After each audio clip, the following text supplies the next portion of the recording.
ನಮಸ್ಕಾರ. Welcome back to Bili kitchen and blogs.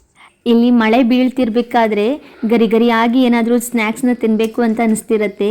ಆಗ ನಾವು ಈ ನಿಪ್ಪಟ್ಟನ್ನು ಮಾಡ್ಕೊಂಡು ತಿನ್ಬೋದು. ತುಂಬ ರುಚಿಯಾಗಿರುತ್ತೆ. ಹಾಗೆ ಮಾಡ್ಕೊಳ್ಳೋದು ಕೂಡ ತುಂಬಾ ಸುಲಭ.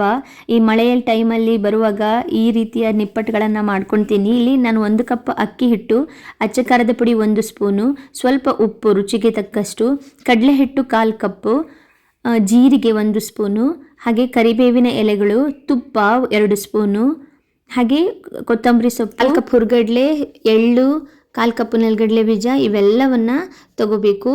ಇಲ್ಲಿ ಅಕ್ಕಿ ಹಿಟ್ಟು 1 ಕಪ್ ತೊಗೊಂಡ್ರೆ ಉಳಿದಂಥ ಕಡಲೆ ಬೀಜ, ಹುರ್ಗಡ್ಲೆ ಪುಡಿ, ಕಡಲೆ ಹಿಟ್ಟು ಇವೆಲ್ಲ 1/4 ಕಪ್ಪಲ್ಲಿ.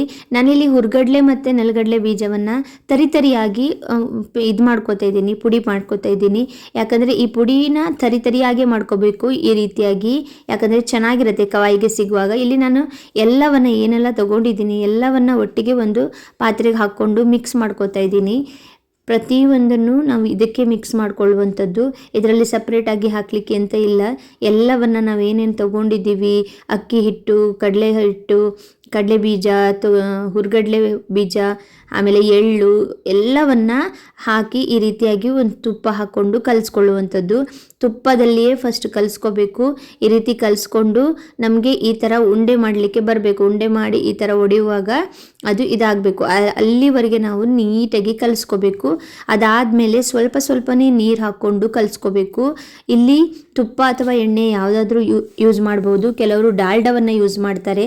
ಅದು ಒಳ್ಳೆಯದಲ್ಲ ಅನ್ನೋ ಕಾರಣಕ್ಕೆ ತುಪ್ಪ ಅಥವಾ ಎಣ್ಣೆಯನ್ನು ಯೂಸ್ ಮಾಡ್ಕೊಳ್ಳೋದು ತುಂಬಾ ಒಳ್ಳೆಯದು. ನಾನಿಲ್ಲಿ ಈ ರೀತಿಯಾಗಿ ಮಿಕ್ಸ್ ಮಾಡ್ಕೋತಾ ಇದ್ದೀನಿ. ಚೆನ್ನಾಗಿ ಮಿಕ್ಸ್ ಮಾಡಬೇಕು. ನಾವು ಎಷ್ಟು ಚೆನ್ನಾಗಿ ನಾದುತ್ತೀವಿ ಅಷ್ಟು ಚೆನ್ನಾಗಿ ನಿಪ್ಪಟ್ಟು ಬರ್ತದೆ. ಅಂದರೆ ಒಡೆಯೋದಿಲ್ಲ.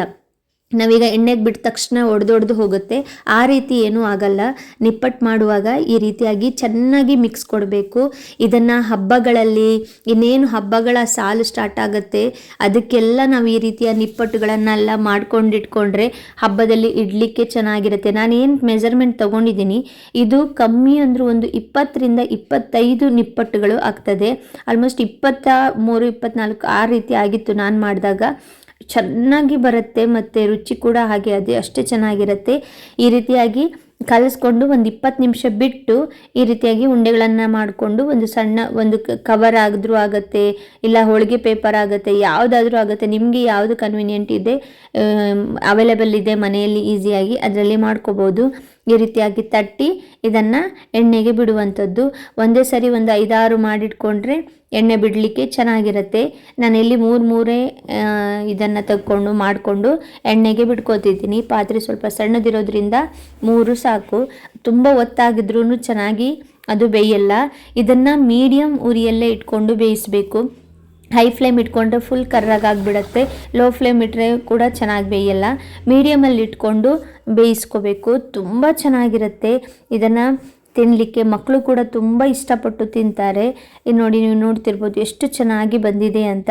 ಈ ರೀತಿಯಾಗಿ ಬರ್ತದೆ. ನಾವು ಎಷ್ಟು ಚೆನ್ನಾಗಿ ನಾದ್ತೀವಿ ಅಷ್ಟು ಚೆನ್ನಾಗಿ ನಾವು ಮಾಡಿದಿರುವಂತಹ ನಿಪ್ಪಟ್ಟು ಬರ್ತದೆ.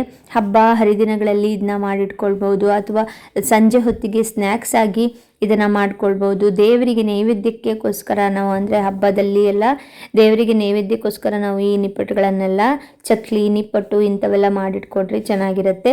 ಈಗ ಮಳೆ ಬರ್ತಿದೆ ಜೋರಾಗಿ.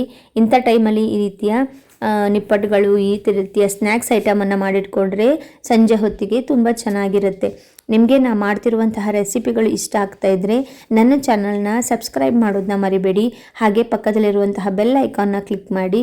ಜೊತೆಗೆ ಎಲ್ಲ ಒಂದು ಕಮೆಂಟ್ ಕೊಡಿ ನಾನು ಮಾಡಿರೋದು ಹೇಗಾಗಿರಿದೆ ಅಂತ. ಹಾಗೆ ಲೈಕ್ ಮಾಡಿ, ಶೇರ್ ಮಾಡಿ, ಫ್ಯಾಮಿಲಿ ಜೊತೆ ನನ್ನ ರೆಸಿಪಿಯನ್ನು ಹಂಚ್ಕೊಳ್ಳಿ.